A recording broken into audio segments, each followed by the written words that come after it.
a dream. I have a friend named Monty Roberts who owns a horse ranch in San Isidro. He has let me use his house to put on fundraising events to raise money for youth at risk programs. The last time I was there, he introduced me by saying, "I want to tell you why I let Jack use my horse." It all goes back to a story about a young man who was the son of an itinerant horse trainer who would go from stable to stable, racetrack to racetrack, farm to farm and ranch to ranch, training horses. As a result, the boy's high school career was continually interrupted. When he was a senior, he was asked to write a paper about what he wanted to be and do when he grew up. That night he wrote a 7-page paper describing his goal of someday owning a horse ranch.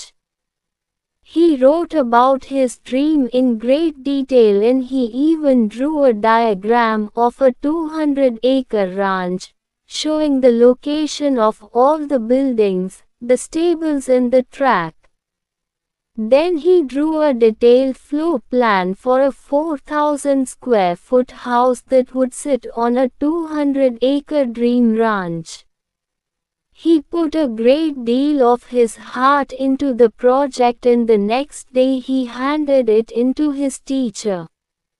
2 days later he received his paper back. On the front page was a large red F with a note that read, "See me after class." The boy with the dream went to see the teacher after class and asked, "Why did I receive an F?" The teacher said, "This is an unrealistic dream for a young boy like you. You have no money. You come from an itinerant family. You have no resources. Owning a horse ranch requires a lot of money. You have to buy the land. You have to pay for the original breeding stock, and later you'll have to pay large stud fees. There's no way you could ever do it." Then the teacher added, "If you will rewrite this paper with a more realistic goal, I will reconsider your grade." The boy went home and thought about it long and hard. He asked his father what he should do. His father said, "Look, son, you have to make up your own mind on this. However, I think it is a very important decision for you." Finally, after sitting with it for a week, the boy turned in the same paper, making no changes at all. He stated, "You can keep the F and I'll keep my dream." Monty then turned to the assembled group and said, "I tell you this story because you are sitting in my 4,000 square foot house in the middle of my 200-acre horse ranch.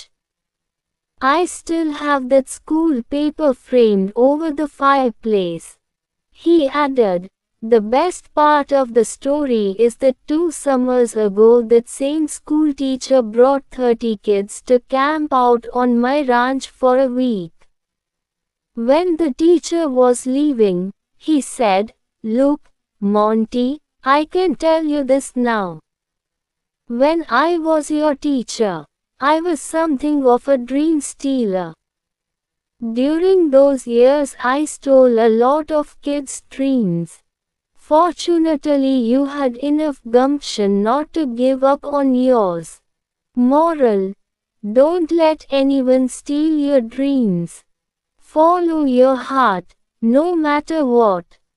No dream is too big or too small when one works hard to live it. One should always try making dreams come true no matter what."